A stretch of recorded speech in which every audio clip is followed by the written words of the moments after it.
Chapter 2. Someone just brought these 2 kittens in, said the human. They need to be checked over. I felt such great unease now, and the whole place smelled horrible. It smelled of other cats and giant humans who were probably going to do bad things to us. Maybe they would eat us. I had to get away, but how? The giant took the cage box with us in it as we screeched and squealed. He placed us on the table in front of him. He took me out first and I squirmed and squealed. I was so frightened. I felt so small in his big hand. Then down came his big face and he stuck it in my face. What's happening, I thought, looking up at this giant human and then at my sis, who had pressed herself against the back of the cage. The human with big hands was checking me over. He pulled up my tail and looked at what was under it. Then he turned me around, looking into my eyes. Oh, help me. Then he did the same to my sister, and she meowed so loudly, it tore me apart. Then we were given an injection. What hurt more? Oh, what kind of life is this, I thought, wishing I'd never been born. At that moment, I thought of my cat mum.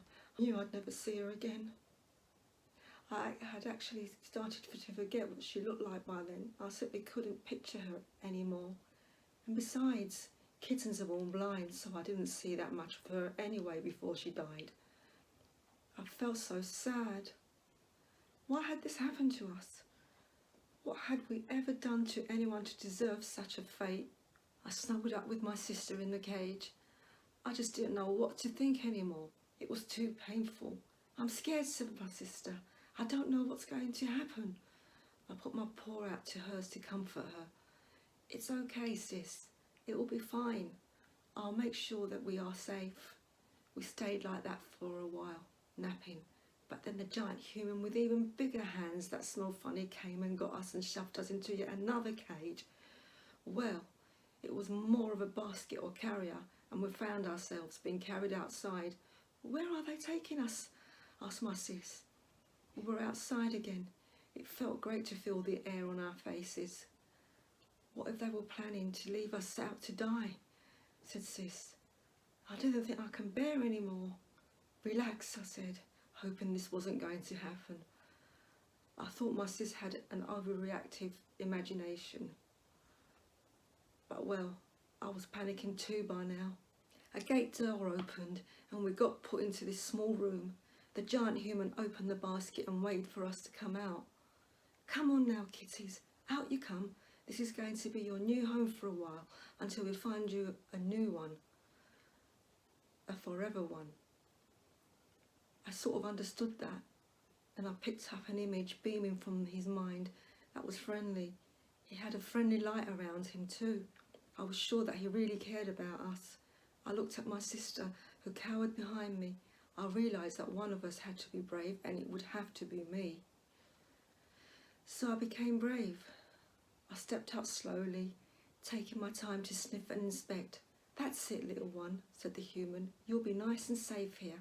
Don't worry. He bent down to look at my sister, who was still at the back of the basket, cowering. Come on, said the human. You too. Be brave like your sister. With that, and with a bit of coaxing from me, my sis slunked out the basket and joined me. But we didn't stay there. Instead, we both darted towards the wall at the back, which had a tray of cat litter against it. This, I realised, is where we would be doing our poo. Great. Where were we going to sleep? In here? It will pong to the sky. How would I be able to sleep with that litter tray so close to me? You see, my sister did very smelly poo. Mine didn't smell so bad, of course. Oh, as if I didn't have enough to worry about. Now I had to smell my sister's poo. This was really going to be hell for me. Would I ever get to be happy? I tried to remain hopeful that something nice would soon happen.